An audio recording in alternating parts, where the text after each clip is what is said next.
Hey guys, welcome to Umang study. मैं अंकुर यादव आप सबका उमंग स्टडी में स्वागत करता हूं। आई होप आप सब अच्छे होंगे और आपकी स्टडी भी अच्छी चल रही होगी। और काफ़ी बच्चे कहते हैं कि हमारी स्टडी अच्छी नहीं चल रही सर, मन नहीं करता। तो बस मैं यही की बात ही कहना चाहूँगा। देखो यार, कितनी सालों बाद तो वैकेंसी आती है, 3-4 सालों में तो इतनी वैकेंसी आती है, और फिर उसके बाद पता नहीं अगली बार कब आए, और जब तक आपकी एज भी रहेगी कि नहीं रहेगी। तो इतनी सालों बाद तो वैकेंसी निकलती है, और फिर भी कैंपेनिंग करवा करवा के आप एग्ज़ाम करवाना पड़ता है।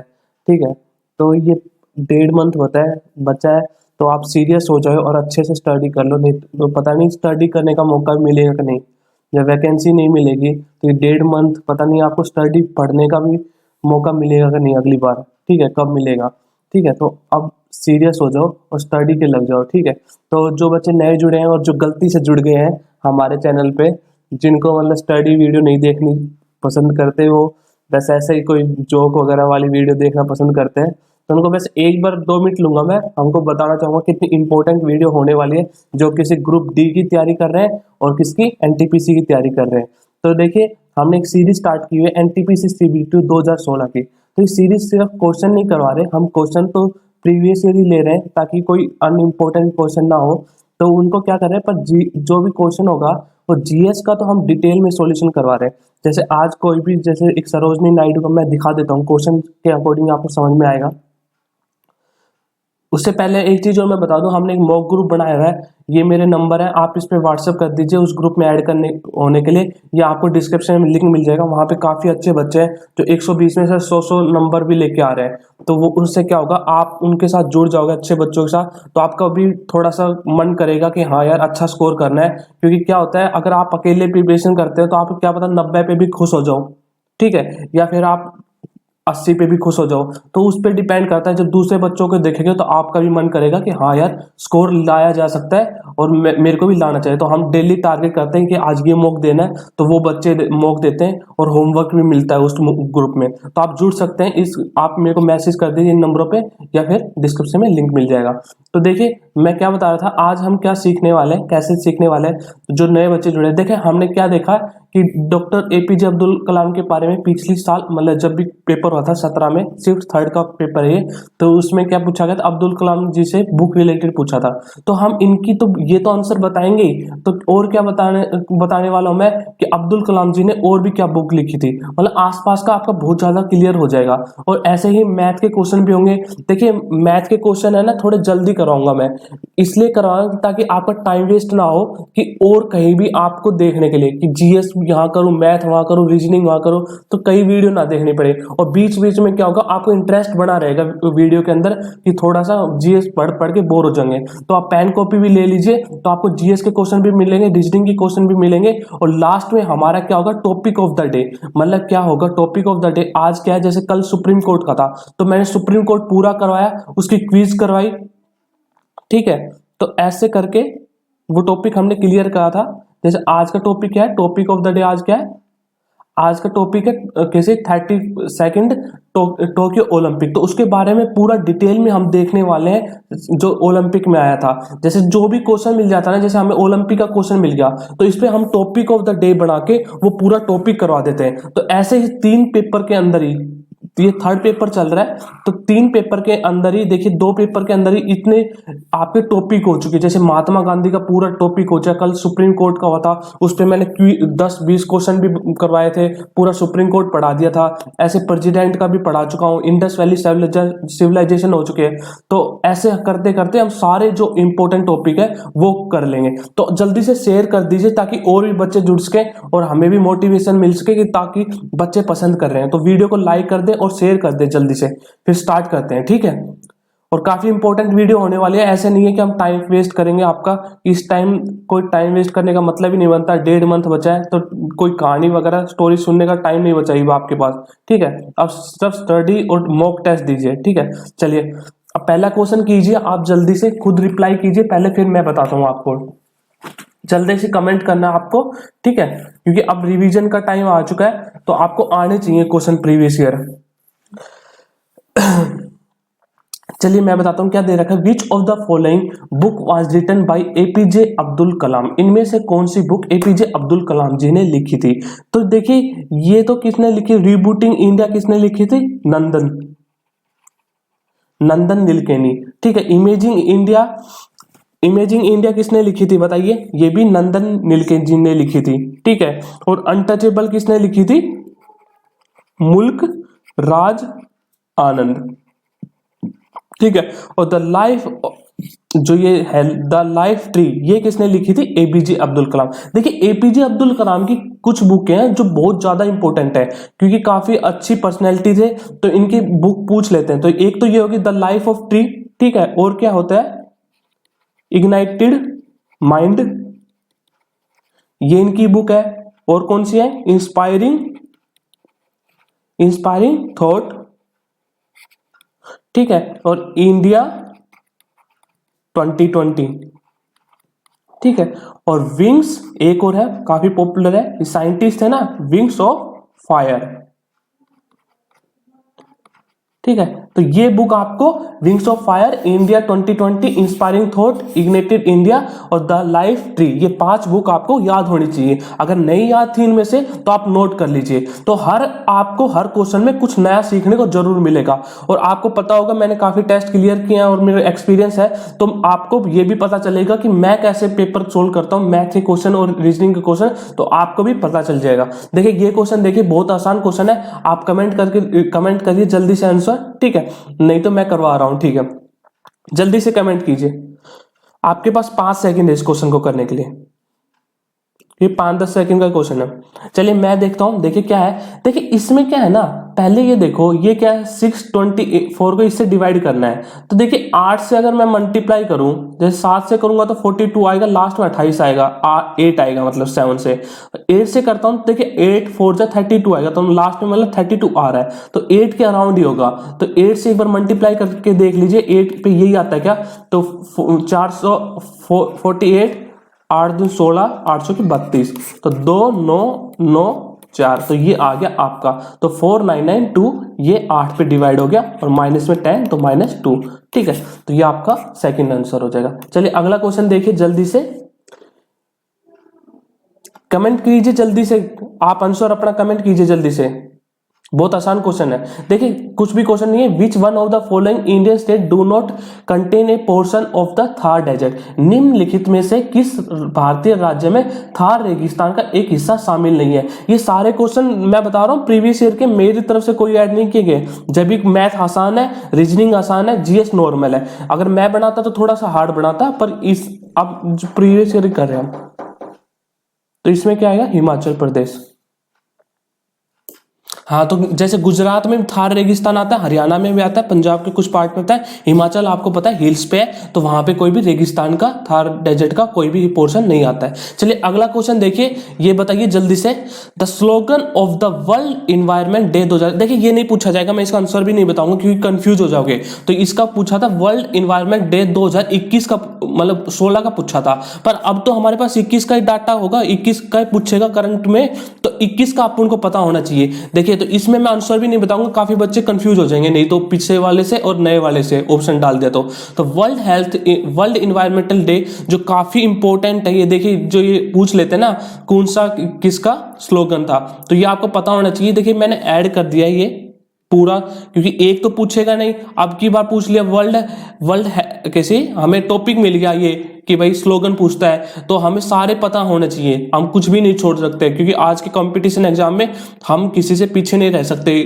डाटा याद करने में। ठीक है, तो वर्ल्ड इन्वायरमेंट डे का अब की बार की थीम क्या थी वो देख लेते हैं। इसमें क्या थी अब की बार, क्या देखिए ये रही, मैं जूम कर देता हूं थोड़ा, तो अब की बार की थीम देखिए क्या थी, 5 जून को बनाया गया था world health organization world environment day, और उसकी थीम क्या थी, री इमेज, रिक्रिएट, रिस्टोर। तो अब की बार का पूछेगा तो आपको ये बताना है। देखिए ये मैंने सारा डाटा ऐड कर दिया गया। देखिए अब की बार जैसे एक शिफ्ट में पूछ लिया, मान लो वर्ल्ड इन्वायरमेंट डे, ये इंपॉर्टेंट टॉपिक है, ठीक है, तो अगली शिफ्ट में पूछ सकता है वर्ल्ड रेड क्रॉस डे का क्या था, टुगेदर वी आर। तो ये कुछ काफी इंपॉर्टेंट है, वो मैंने सारे ऐड कर दिए। काफी बच्चों के पास ये मटेरियल नहीं होगा तो मैंने ऐड कर दिया था। अगर नहीं दिख रहा है आपको, देखिए अगर मैं एक बार स्क्रीनशॉट ले लीजिए, यहाँ पे नीचे कर देता हूं मैं, ठीक है, एक ये हो गया, और सारे जो इंपॉर्टेंट डे हैं वो मैंने ऐड कर दिए इसमें, जिनकी थीम के साथ। तो ये आप देख सकते हैं। अगर आपको नहीं दिख रहा है तो थोड़ा सा क्वालिटी ठीक कीजिए वीडियो को, और नहीं तो फिर आप क्या करिए, एक काम कीजिए, मेरे को व्हाट्सएप ग्रुप बताया ना मैंने, उसमें मैसेज कर दीजिए, मैं आपको इसकी पीडीएफ ही प्रोवाइड करवा दूंगा। तो वहां पे आपको मटेरियल भी प्रोवाइड करवा देता हूं मैं, जो अच्छा अच्छा मटेरियल है ना, जो इंपॉर्टेंट है, क्योंकि इंपॉर्टेंट टॉपिक हम प्रीवियस ईयर से देखते जा रहे हैं और वो पूरे टॉपिक क्लियर करते जा रहे हैं, तो ताकि आप उनको टॉपिक मिल गया और उससे कर सके। अगला क्वेश्चन देखिए जल्दी से, इसका आंसर आप मैंने बता दिया है क्या है इसका। इस साल का थीम याद करना, वर्ल्ड इन्वायरमेंट डे का क्या है, री इमेज, रिक्रिएट, रिस्टोर। चलिए अगला देखिए जल्दी से क्वेश्चन। देखिए स्टेटमेंट और किसी कंक्लूजन दे रखा है, तो उसमें क्या बताना, पहला कंक्लूजन, दूसरा या तीसरा तीसरा। देखिए आज मैं इसको आपको थोड़ा सा समझाने वाला हूं। देखिए इन क्वेश्चनों में बच्चे बहुत ज्यादा गलतियां करते हैं और इसमें कोई टीचर एकदम परफेक्ट सिखा भी नहीं सकता कि भाई इसमें तरीका कि क्या तरीका बता दें कि जिससे सारे क्वेश्चन हो जाए, तो ऐसा कोई तरीका नहीं होता। पर मैं बताता हूं जिससे मेरे मोस्टली क्वेश्चन सही होते हैं और जो मैं एग्जाम में करता हूं तरीके से, वो मैं बताता हूं आज। देखिए पहला आप खुद ट्राई कर सकते हैं, कमेंट बॉक्स में रिप्लाई कीजिए जल्दी से, आपका क्या आंसर है जल्दी से कमेंट कीजिए, आप क्या बताना चाहेंगे इसमें। चलिए मैं बताता हूं। देखिए क्या दे रखा है ना, ये देखिए पहले मैं इसमें पढ़ता हूं स्टेटमेंट इंग्लिश में। Adversity makes a man wise, प्रतिकूलता मनुष्य को बुद्धिमान बनाती है। तो एडवर्सिटी का मतलब क्या होता है, आपदा, मतलब प्रॉब्लम्स वगैरह, ठीक है, आपदा, ठीक है, तो उसका क्या होता है, एडवर्सिटी कहते हैं। मेक्स ए मैन वाइज, ठीक है, तो ऐसे ही कहते हैं कि द, और इसका कंक्लूजन क्या बन रहा है, इनमें बताना है the poor are wise, man learn from the bitter experience. तो पहले आइए पहली स्टेटमेंट पे।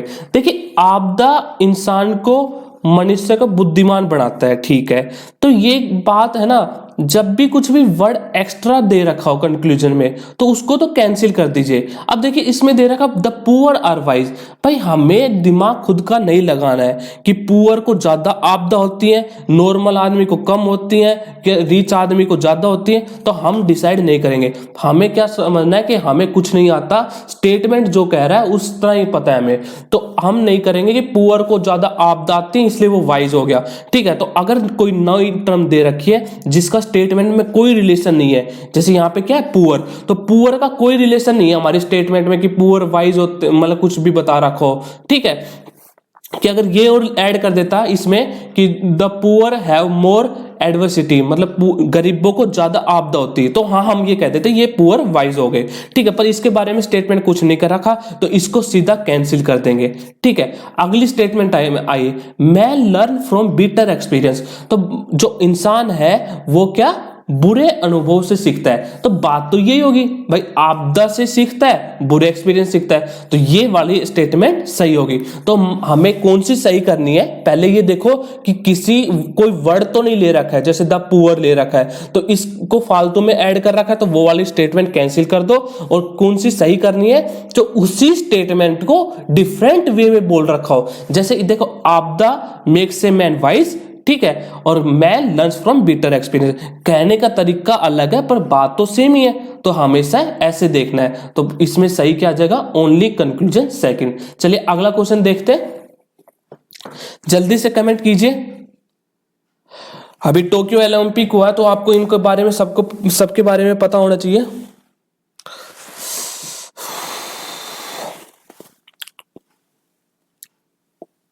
जल्दी से कमेंट कीजिए।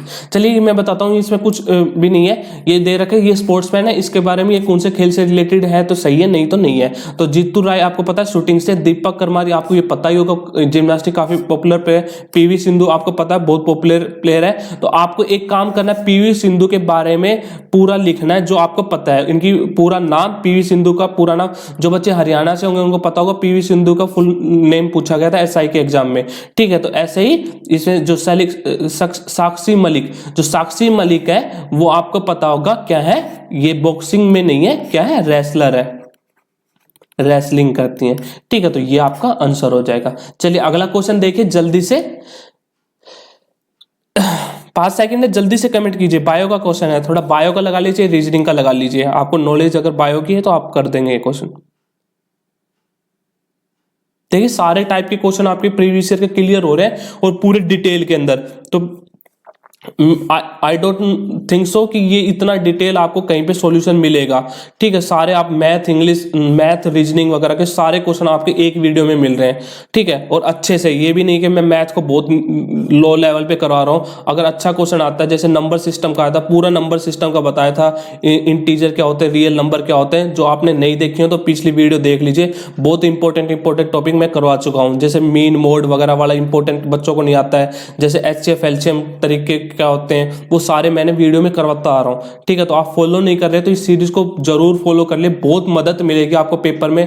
आप यकीन कीजिए, जिस दिन पेपर दे के आएंगे ना, उस दिन बताना मेरे को कि कितनी मदद हुई हमें इस सीरीज से। तो आपको दिख जाएगी लेक्चर्स बाय अंकुर यादव के नाम से, आपको प्लेलिस्ट मिल जाएगी।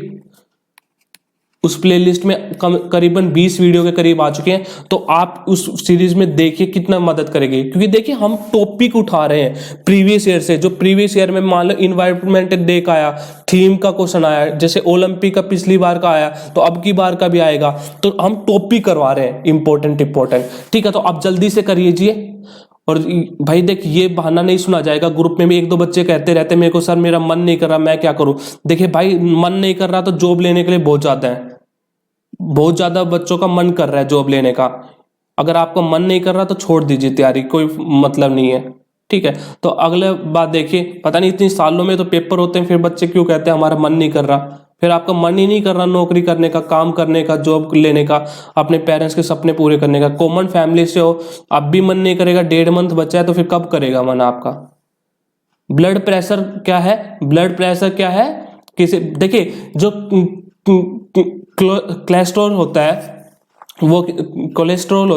वो क्या होता है, ब्लड प्रेशर को चेंज करता है। अगर कोलेस्ट्रॉल ज्यादा है, कम है, उसकी वजह से ब्लड प्रेशर ज्यादा कम होता है। तो ऐसे ही प्लांट में ये किसी क्लोरोफिल, ये कुछ नहीं होता। क्लोरोफिल आपको पता है प्लांट में क्या होता है, ग्रीन पार्ट होता है, वो फूड बनाता है। ठीक है, तो ये फूड बनाने में काम होता है, तो इससे कोई रिलेशन नहीं है। हेमोग्लोबिन आपको पता है ब्लड में क्या ऑक्सीजन की सप्लाई करता है। एक हीमोग्लोबिन पे 4 ऑक्सीजन जुड़ जाती है, तो वो क्या करता है, ऑक्सीजन को सप्लाई करता है ब्लड के अंदर। और हीमोग्लोबिन के अंदर कौन सा जो वो होता है, मेटल, आयरन होता है। ठीक है, ये भी पूछ सकते हैं, तो ये भी कोई रिलेशन नहीं है हमारा। अगला देखिए, डायबिटीज किसकी वजह से चेंज होती है, कार्बोहाइड्रेट्स की वजह से।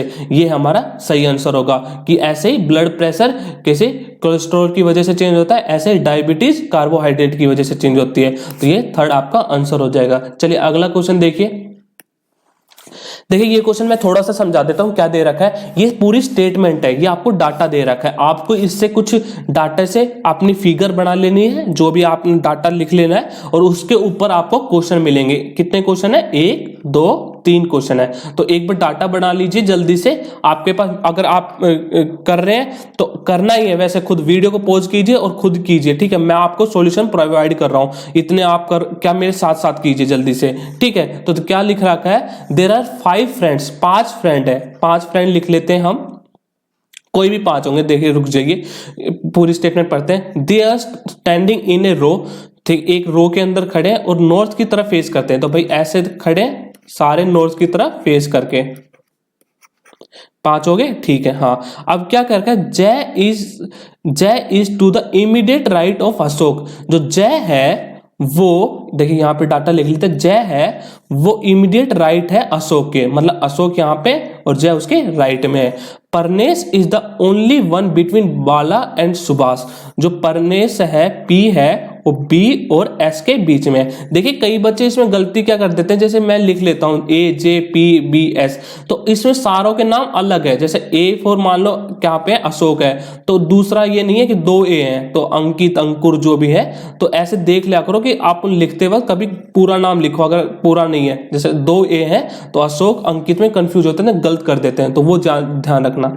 तो Parnesh is the only one between Bala and Subhash. ठीक है, बीच में आ गया। Subhash is between Jay and Parvesh. तो जो सुभाष है वो जय और पी के बीच में है। ठीक है, तो देखिए यहां पे इसको, इन दोनों को स्टेटमेंट के इसकी वजह से जोड़ सकते हैं। भाई देखिए, यहां पे आप उनको क्या करना है, जे को बीच में लाना है।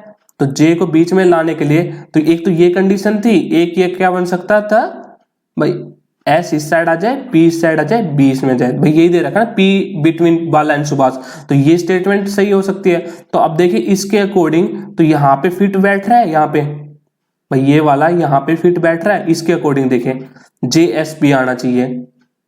ये कहाँ बैठ रहा है बताइए? हाँ हाँ, तो एस बीच में आ गया ना दोनों के, तो क्या बन जाएगा इसका, ये स्टेटमेंट क्या बन जाएगी, ए जे एस पी बी, तो यही बनेगी ना भाई, ये बीच में बैठाना चाहिए, तो ये वाला इस साइड लेना पड़ेगा हमें, ठीक है। तो ये आ जाएगा ए जे एस पी बी, ठीक है। तो थोड़ा अगर किसी को नहीं समझ में आया, थोड़ा सा दिमाग लगाइए, दोनों को देखिए तो आपको समझ में आ जाएगा, आसान है, कोई इतना हार्ड नहीं है। तो देखिए अगला, अब देखिए क्या बन गया हमारा, A J S P B इस लाइन में नोट्स में बैठे। अब आ जाइए क्वेश्चन पे, तो who is standing to the right of Parnesh, तो परनेश के राइट में कौन बैठा है, परनेश के राइट में बी बैठा है, ठीक है। तो बाला बैठा है, बी बाला। अगला क्वेश्चन देखिए, हु इज द मिडल, तो इस सबसे बीच में कौन बैठा है, एस, ठीक है। तो एस बैठा है हमारा, एस सुभाष हो गया। अगला क्वेश्चन देखिए, what are standing next to each other, what are standing next to each other, इनमें से कौन सा एक साथ बैठा है। तो एस, और एक बार लिख ही लेते हैं, यहीं पे लिख लेते हैं, ए जे एस पी बी, ए जे एस पी बी, ए जे एस पी बी। तो ये देखिए कहां पे लिखा है, एस और बी साथ बैठे हैं, नहीं है, जे और एस साथ है, जे और एस साथ है, तो ये आंसर हो जाएगा अपना, ए एस साथ नहीं है, ए पी साथ नहीं है, ठीक है। तो देखिए एक चीज और बता दूं, मैंने काफी टेस्ट दिए, जैसे 600 700 तो मैंने मॉक दिए, तो उनसे अपने एक्सपीरियंस से क्या बताता हूं। देखिए अगर इस टाइप के क्वेश्चन आते हैं ना, जो पैराग्राफ पजल टाइप के क्वेश्चन आते हैं, देखिए इन टाइप के क्वेश्चनों में हमेशा याद रखना, क्योंकि पेपर में अपन छोटी छोटी गलती कर देते हैं, लास्ट में अगर 1-2 मिनट बचे ना, तो इसको मत ठाना, ठीक है। क्यों नहीं ठाना, क्योंकि आप पैराग्राफ भी बनाते रह जाओगे और क्वेश्चन भी नहीं सोल्व कर पाओगे, ठीक है। अगर आपके पास 3 मिनट है तो भाई ये क्वेश्चन नहीं ठाना, क्योंकि एक बार पैराग्राफ बना दिया तो 3 क्वेश्चन सोल्व हो जाएंगे, ठीक है। तो ऐसे सोच के चलना कि लास्ट में अगर टाइम बचता है, तो अगर कम टाइम बचता है तो ये क्वेश्चन नहीं करना 1 मिनट के अंदर, ट्राई नहीं करना। 1 मिनट बचती है तो एक सिंपल एक क्वेश्चन कोई सा और ट्राई करो, ठीक है। अगर ये क्वेश्चन बचता है तो कम से कम 3-4 मिनट बचती है, जब ट्राई करो, जब तो पक्का यही ट्राई करो, ठीक है। चलिए अगला क्वेश्चन देखिए, Manikarnika was the only name of which of the following freedom fighters, तो मणिकर्णिका सबको पता होगा किससे रिलेटेड है, रानी लक्ष्मीबाई। तो देखिए इस ऑप्शन में 2 पर्सनैलिटी बहुत ज्यादा फेमस है, एक रानी लक्ष्मीबाई के ऊपर क्वेश्चन बहुत पूछते हैं, एक सरोजनी नायडू जी के बारे में बहुत क्वेश्चन पूछते हैं। तो आज अब दोनों के बारे में मैंने बताया, हम डिटेल में करने वाले, तो इन दोनों के बारे में थोड़ा थोड़ा देख लेते हैं। चलिए देखिए, पहले देखिए रानी लक्ष्मीबाई के बारे में देख लीजिए थोड़ा सा। रानी लक्ष्मीबाई का जन्म कब हुआ था, 19 नवंबर 1828 में हुआ था, वाराणसी शहर के मराठी कर्म ब्राह्मण परिवार में हुआ था, और उनका क्या नाम था, वह मणिकर्णिका तांबे के नाम से जानी जाती थी। लक्ष्मी झांसी की रानी, उत्तर भारत में झांसी मराठा रियासत की भारतीय रानी थी, ठीक है। तो कहाँ की रानी थी, उत्तर प्रदेश की झांसी की रानी थी, आप सबको पता होगा। 1987 में भारतीय विद्रोह के अग्रणी नेताओं के एक थी, और भारतीय राष्ट्रवादियों द्वारा ब्रिटिश और विरोध प्रतिबंध, तो मतलब 1857 में आपको पता होगा झांसी से इन्होंने विद्रोही, जो अंग्रेजों के खिलाफ विद्रोह हुआ था, उसमें साथ दिया था। और इनके पति, इनकी शादी किनके साथ हुई थी, काफी इंपॉर्टेंट पूछ लेते हैं, गंगाधर राव नयालकर, गंगाधर नयालकर, ठीक है, जो कहाँ के महाराज थे, झांसी के महाराज थे, ठीक है। इतना काफी आपको पता होना चाहिए, और आप देख लीजिए। चलिए अगला देखिए, ये अब सरोजनी नायडू जी के बारे में देखते हैं।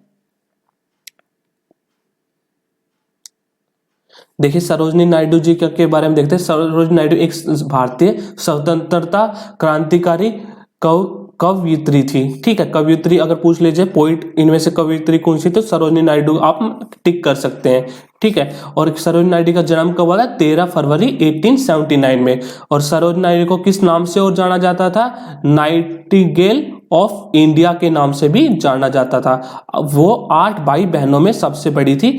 वह नाथ, उनके पिताजी का नाम और उनकी माता का नाम दे रखा है, आप देख लीजिए, नाथ, और किसी बरदा सुंदरी देवी जी, उनकी माता और पिता का नाम दे रखा है। इनमें आप देख लीजिए और क्या इंपॉर्टेंट है, मैं इंपॉर्टेंट बता देता हूँ।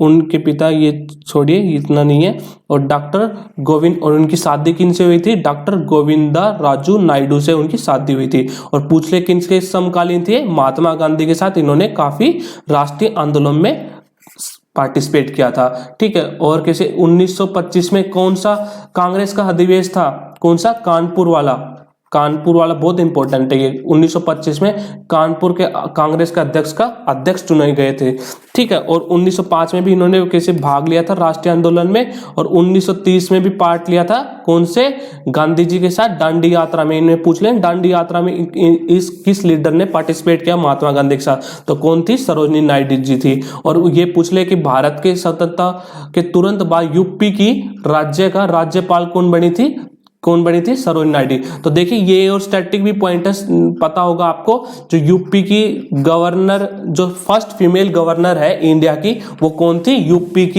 की बनी थी सरोजिनी नायडू जी। और इनकी मृत्यु किससे हुई थी, दिल के दौरे से 2 मार्च 1949। ये पूछ सकता है कहां पर, लखनऊ के करीब, ठीक है। चलिए ये आपको समझ में आ गया होगा। चलिए अगला क्वेश्चन देखिए जल्दी से, मैथ का क्वेश्चन है। देखिए अब इंपॉर्टेंट क्या होता है ना, ये क्वेश्चन आसान है पर ये क्वेश्चन पूछा कितनी बार जा रहा है। एक पेपर में पूछा गया, फिर दूसरे पेपर में पूछा गया, तीसरे पेपर में पूछा गया, तो आपको पता चल गया कि ये टॉपिक तो नहीं छोड़ना हमें, ठीक है। तो ये क्वेश्चन देखिए जल्दी से क्या पूछ रखा है, एक सेकंड। हाँ, तो ये क्वेश्चन बार बार रिपीट हो रहा है, जल्दी से देखिए, इसके बारे में हम देखते हैं।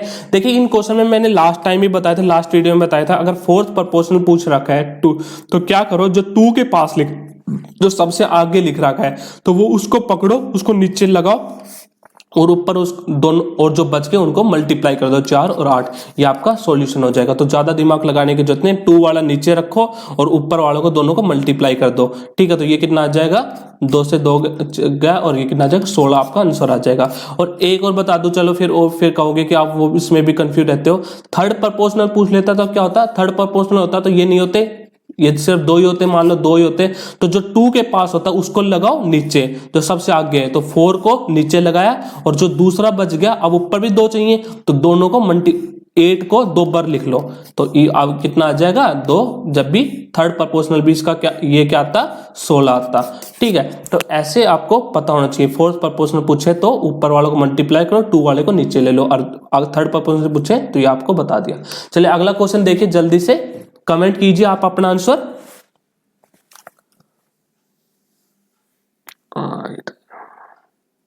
चलिए मैं बताता हूं, देखिए क्या दे रखा है, हीट एंड कोल्ड, मतलब एक दूसरे के अपोजिट है, हीट गर्म ठंडा, ठीक है। तो लार्ज बिग, ये तो एक सेम ही बात ही होगी। थिन थिक, ये बात होगी ना भाई, पतला थिन क्या होता है, पतला, थिक मोटा होता है, तो ये क्या हो गया आंसर आपका। टायल हाइट सेम होते हैं, मेल चाइल्ड, इनका कोई बात ही नहीं है, तो थिन और थिक आपका आंसर हो गया। चलिए अगला क्वेश्चन देखिए जल्दी से, आपको ट्राई करना है, खुद कमेंट में रिप्लाई आंसर देना है, मैं करवा रहा हूं इतने, आप क्या मेरे साथ साथ कीजिए, क्या नहीं तो वीडियो को पॉज करके करिए, आप स्लो हो तो। देखिए इन क्वेश्चनों में सीधी सी बात, अगर कोट एक्स की वैल्यू दे रखी है, सीधा आओ, राइट एंगल ट्रायंगल बनाओ और कोट एक्स लिखो, एक्स यहाँ पे, ठीक है। अब क्या बन गया, ये आपका राइट एंगल ट्रायंगल हो गया। तो आपको पता है कोट एक्स क्या होता है, बेस अपॉन में परपेंडिकुलर, तो बेस आपका क्या बन गया, परपेंडिकुलर आपका 12 आ गया, बेस आपका 5 आ गया, ठीक है। बेस अपॉन में परपेंडिकुलर होता है, तो अब हो गया 5 और 12, और यहाँ पे आपको पता है ट्रिपलेट है, 5 12 13। तो अब देखिए क्या दे रखा है, आपको क्या निकालना है, साइन एक्स प्लस में 1 कोट एक्स प्लस में सेक एक्स। तो आप निकाल लीजिए, साइन एक्स क्या होता है, परपेंडिकुलर अपॉन में हाइपोटेन्यूज, 12/13। आपकी इतनी अच्छी स्पीड होनी चाहिए ना, इतनी प्रैक्टिस होनी चाहिए, तो आपको देखते ही पता चले कि आपको ये भी सोचना ना पड़े, जैसे साइन एक्स लिखूं 12/13, अगर किसी कोस एक्स होता 5/13, मान लो टेन होता 12/5, कोट होता 5/12, सेक होता तो क्या होता, उल्टा कर दो उसका, कोस का।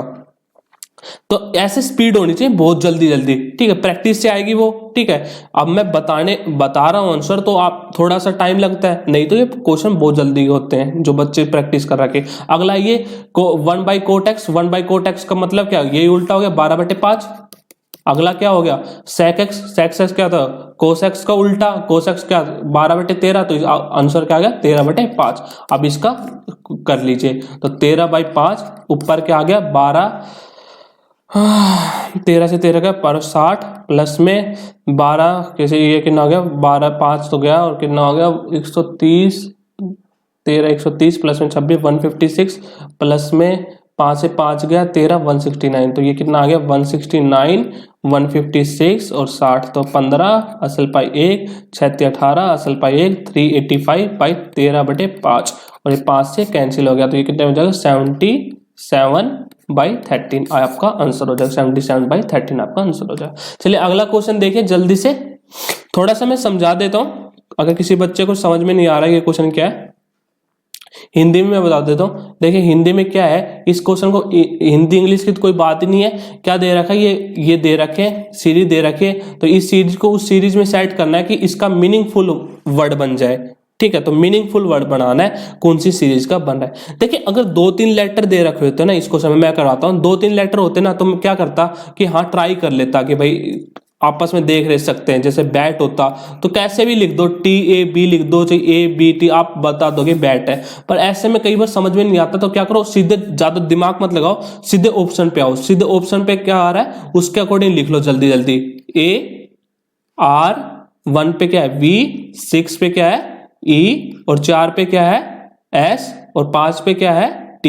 तो एयर वेस्ट कुछ बन रहा है, नहीं बनना, तो गलत हो गया। अगला ऑप्शन देखिए 4, 5, तो 4, 5 पे क्या है ST, 2 पे क्या है A, ठीक है, और 3 पे क्या है R, और 1 पे क्या है V, और 1 है E।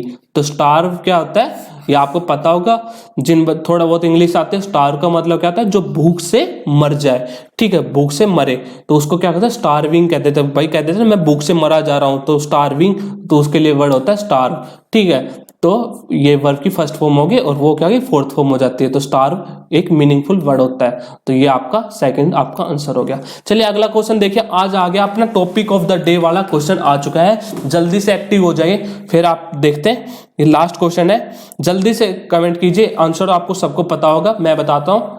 The host for the Olympic games for 2020 is, तो आपको पता होगा ओलंपिक गेम्स जो 2020 थे, जो कैसे समर ओलंपिक वाले गेम थे 2020 वाले, जो 21 में हुए थे, कोरोना की वजह से कैंसिल पोस्टपोन कर दिए गए थे, वो कहाँ पे हुए थे, टोक्यो जापान में। तो आप देखने वाले ही हैं पूरा इस टॉपिक को, तो हम तो देखिए आ जाइए जल्दी से देखिए।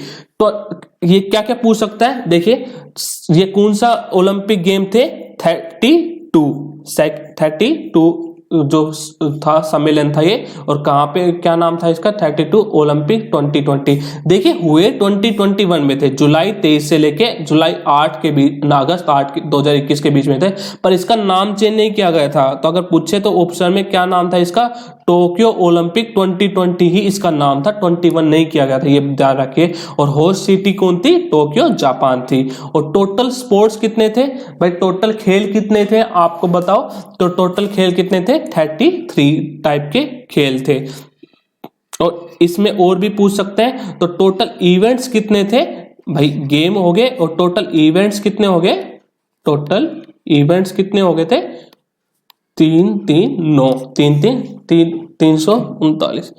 ठीक है। अगला देखिए मैस्कोट क्या था भाई, जो होता है ना कार्टून सा होता है मैस्कोट, तो मैस्कोट कौन था, मिराटोवा मेल था, ठीक है। और ये और टोक्यो पैरालंपिक भी हुआ था ना, कब से कब के बीच में हुआ था, अगस्त 24 से सितंबर 5 के बीच में 2021 के बीच में हुआ था। तो उसका कौन था, ये मैं बचा चुका हूं, ये टॉपिक वैसे दोबारा बताया था ये मैं, सोमिटा इसमें ये था। और पैरालंपिक का कौन सा एडिशन था, ये 16 था, मतलब ये याद करना भी आसान होगा, ये 16 इसका दुगना 32, ठीक है। अगर अब पर हम क्या पढ़ रहे हैं, टोक्यो ओलंपिक देख रहे हैं, पैरालंपिक हम थोड़ा देख चुके हैं, आगे भी करवा दूंगा रिवीजन अगर किसी ने नहीं देखा तो।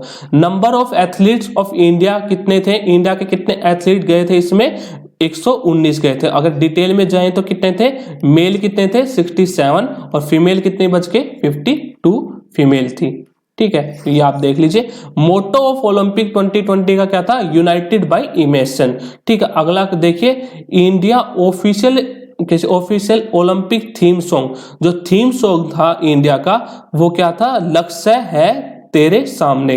देखिए दो चीजें आती हैं, एक इंपॉर्टेंट तो ये आपको याद ही रखना है, ये याद रखना है, पर कोई बच्चा अगर डिटेल में जाता है तो उसको मैं बता दूं, अगर किसी ने पढ़ रखा हो जो कंफ्यूज होता है, तो ये तो हो गया कैसे ओलंपिक थीम सॉन्ग, और एक होता है cheer song, India Olympic cheer song, cheer करने के लिए सॉन्ग, तो वो कौन सा सॉन्ग था भाई, वो बताइए कौन सा?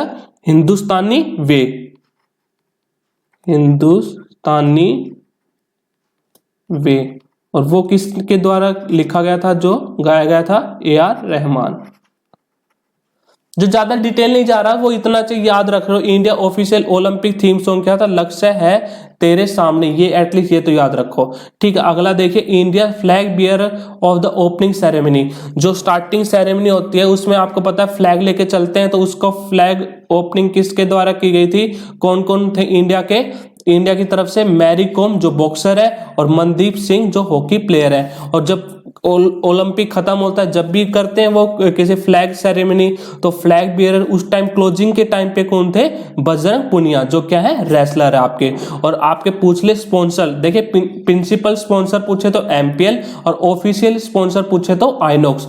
आपको MPL पता होगा, जो किसी एक गेम ऐप है, ठीक है। और जो आइनॉक्स क्या है? सीरीज है मूवी थिएटर की, PVR वगैरह जैसे ऐसे है, तो ऐसे आइनॉक्स के थिएटर्स है। तो अगला क्या पूछे तो हॉकी टीम के कैप्टन कौन थे? मैन के मनप्रीत सिंह जी थे, और किसी वुमेन के कौन थी? रानी रामपाल थी, ठीक है। अब आ जाए अगले पे। तो ये देखिए, इंडिया का जो फर्स्ट मेडल आया था वो किसने लिया था? मीराबाई चानू ने, जो सिल्वर मेडल लिया था पहला, और वेट लिफ्टिंग से थी 49 वाले ग्रुप में। इंडिया फर्स्ट गोल्ड, इंडिया का पहला गोल्ड कौन था एथलीट्स की फील्ड में अब की बार? और वैसे भी एक ही गोल्ड आया इंडिया को सिर्फ, वो किसके द्वारा आया था? नीरज चोपड़ा के, जो क्या है? जैवलिन थ्रोअर, सबको पता होगा। और ये पूछ सकता है कितने मीटर का थ्रो किया, ये तो सबको पता होगा, नीरज चोपड़ा और जैवलिन। ये शायद कुछ बच्चों को नहीं पता होगा, तो कितने मीटर का थ्रो था जिनको गोल्ड के लिए? 87.58 मीटर का थ्रो था वो। Most medal in the Tokyo, तो मोस्ट मेडल सबसे ज्यादा किसने मेडल लिए थे? किसने लिए थे? 113 पे अमेरिका की फर्स्ट रैंक थी। और डिटेल में जाएं तो क्या था कि 39 तो गोल्ड थे उनके, 41 सिल्वर थे, और 33 ब्रॉन्ज थे, ठीक है। एटलीस्ट इतना याद रखो, फर्स्ट रैंक और 113 मेडल। ये अगर याद भी नहीं रखते हो तो ये छोड़ दो, बस इतना याद रखो। पर इंडिया का याद रखना एकदम पूरा। इंडिया की रैंक क्या थी? 48 थी। और इंडिया के गोल्ड कितने थे? एक थे, नीरज चोपड़ा ने लिया था रेड ना किसी गोल्ड, और सिल्वर 2 थे, और ब्रॉन्ज कितने थे? 4 थे।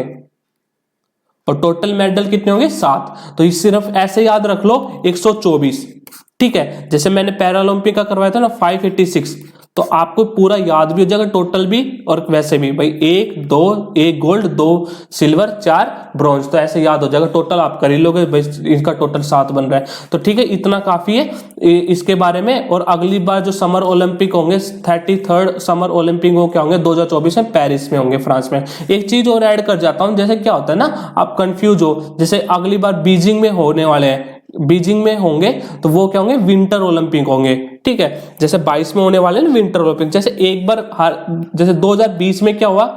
समर होगा, ठीक है। फिर 2 साल बाद क्या होगा? विंटर होगा।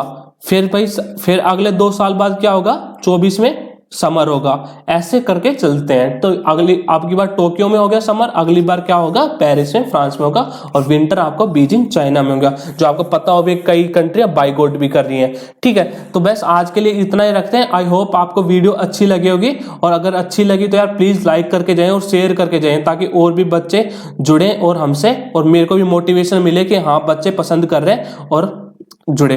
और किसी अगर वो बता देता हूं, अगर ग्रुप में जुड़ना है तो आपको बता दिया था, मेरा नंबर है 9560103627 पे, आप मेरे को मैसेज कर सकते हैं। आपको PDF में यही मिल जाएगी मेरे इस ग्रुप पे, और आपको और भी आपको बता दिया था मैंने डिटेल इस ग्रुप के बारे में। चलिए बस इतना ही रखते हैं। और जो बच्चे किसी SSC कॉम्बैट की तैयारी कर रहे हैं, जो बच्चे SSC की तैयारी कर रहे हैं, वो कॉम्बैक्ट दे सकते हैं। रीजनिंग का कॉम्बैक्ट आ रहा है जो बिल्कुल फ्री है। क्या होगा? रीजनिंग की मैराथन होगी 2 जनवरी को, आप 12 बजे होने वाले, 30 क्वेश्चन होंगे, 40 मिनट दी जाएगी आप। और इसमें काफी आप स्कॉलरशिप भी जी सकते हैं। आप देख सकते हैं कितनी अच्छी अच्छी स्कॉलरशिप आपको मिलने वाली है। 1 करोड़ से ज्यादा स्कॉलरशिप आप जीत सकते हैं। और इनरोल करने के लिए फ्री में होगा ये। इनरोल करने के लिए आप हमारा कोड यूज करें, UMANG उमंग STUDY स्टडी। तो यहाँ पे कोई भी गैप है नहीं। तो thank you guys for watching this video. चलिए और स्टडी करते रहिए भाई, ये 1.5 मंथ नहीं मिलेगा दोबारा से पढ़ने के लिए। चलो जान लगा दो बस अब 1.5 मंथ। चलिए bye, thank you so much.